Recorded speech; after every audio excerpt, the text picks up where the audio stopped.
नमस्कार, आपका स्वागत है आविर्भाव के एक और निशीतकाल के एपिसोड में। और आज मैं आपको सुनाऊंगा एक और हॉरर कहानी।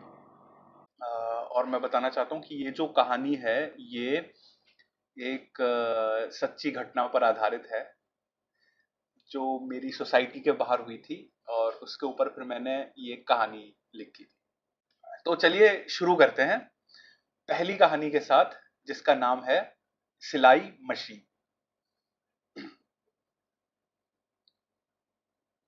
दीदी, मैं बहुत मुसीबत में हूं दीदी। मेरी सिलाई मशीन पता नहीं कहां चली गई है। उसके बिना मैं काम कैसे करूंगा? मेरी सिलाई मशीन ढूंढवा दो दीदी। राकेश रेणु के सामने गिड़गिड़ा रहा था। रेणु एक लंबी छुट्टी के बाद अपने घर वापस आई थी। रात भर की फ्लाइट की थकान उतारने के लिए सुबह के वक्त सोने ही गई थी कि अचानक उसके दरवाजे की घंटी ने उसे उठा दिया था। सामने राकेश खड़ा था, जो बिना कुछ बोले सुने अपने मुसीबत का गाना रेणु के सामने गाने लगा था। राकेश की उम्र यही कोई 16 या 17 साल होगी। पूरी सोसाइटी राकेश को ही अपने कपड़े सिलने या ऑल्टर करने के लिए देती थी। इसकी वजह यह नहीं थी कि राकेश एक अच्छा दर्जी था, बल्कि ये थी कि वो सोसाइटी के गेट के बाहर ट्रांसफॉर्मर के नीचे ही बैठा मिल जाता था। तो एक तरह से राकेश का धंधा उसकी कारीगरी से नहीं, बल्कि लोगों के आलस की वजह से चलता था। लेकिन रेणु से राकेश को कुछ ज्यादा ही लगाव था। उसके कपड़े वो खुद लेकर और देकर भी जाता था। और भले ही पूरी सोसाइटी उसके सर पे खड़ी रहती, राकेश अपनी रेणु दीदी का काम सबसे पहले करता था। दीदी, आप तो जानती हो, मेरा पूरा परिवार उसी मशीन से चलता है। राकेश अब रुआंसा होने लगा था। अच्छा ठीक है, अब इमोशनल ब्लैकमेल मत कर। पता करती हूँ तेरी मशीन के बारे में, रेणु ने अपनी आंखें खोलते हुए कहा।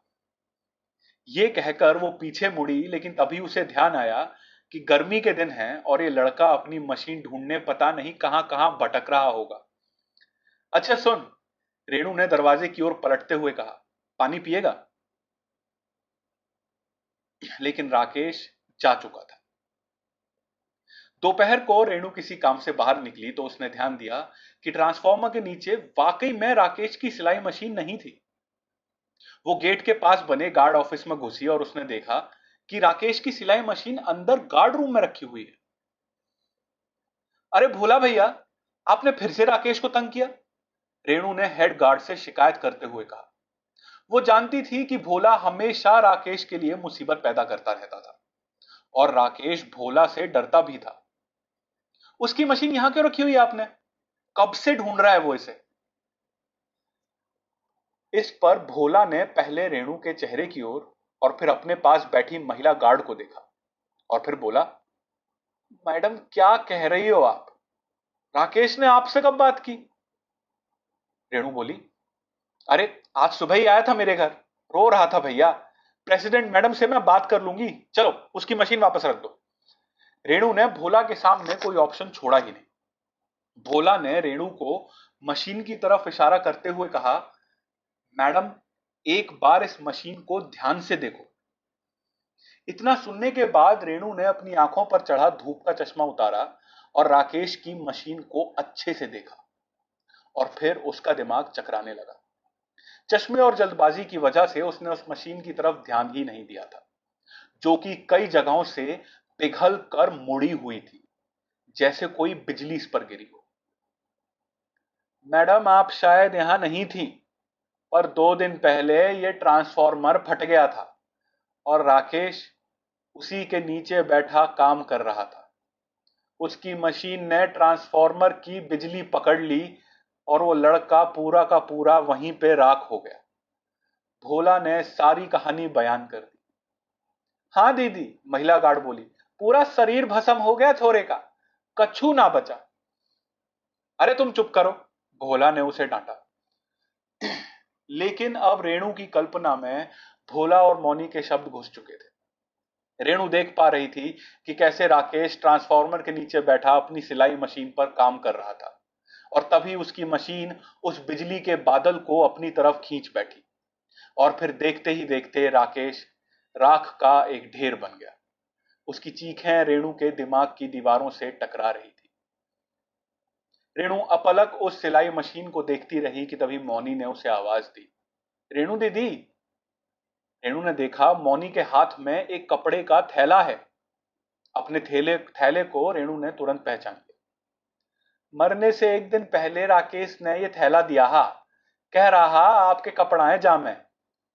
रेणु ने थैला खोला तो अंदर उसी का कुर्ता था जो उसने राकेश को सिलने के लिए दिया था। राकेश जाने से पहले रेणु का आखिरी काम पूरा करके गया था। इसके बाद रेणु ने एक रिक्शा करके राकेश की सिलाई मशीन उसके घर पहुंचवाई। घर का दरवाजा राकेश की 5 साल की बहन ने खोला। रेणु ने देखा कि वो बच्ची घर में अकेली थी। बेटा, मम्मी कहाँ है तेरी? रेणु ने पूछा। मम्मी काम पे गई हैं, उस छोटी बच्ची ने जवाब दिया। राकेश के बाद उसकी मां को काम ढूंढना पड़ा था और जैसा कि ज्यादातर घरों में होता है, अपने बच्चे साथ ले जाने वाली औरतों को काम नहीं मिलता। इसीलिए राकेश की मां मजबूरी में उस 5 साल की बच्ची को अकेले घर में छोड़कर काम पर गई हुई थी। रेणु ने कुछ पैसे उस लड़की के हाथ में थमाए और चुपचाप वहां से चली गई। उस रात नींद रेणु की आंखों से कोसों दूर थी। वो सोचती रही कि आखिर उन पैसों से राकेश के घर का कितना ही खर्च चलेगा। और यही सोचते सोचते अचानक एक आवाज ने उसका ध्यान खींचा। दरवाजे पर कोई था। रेणु ने उठकर दरवाजा खोला तो उसकी हड्डियां तक कांप गईं।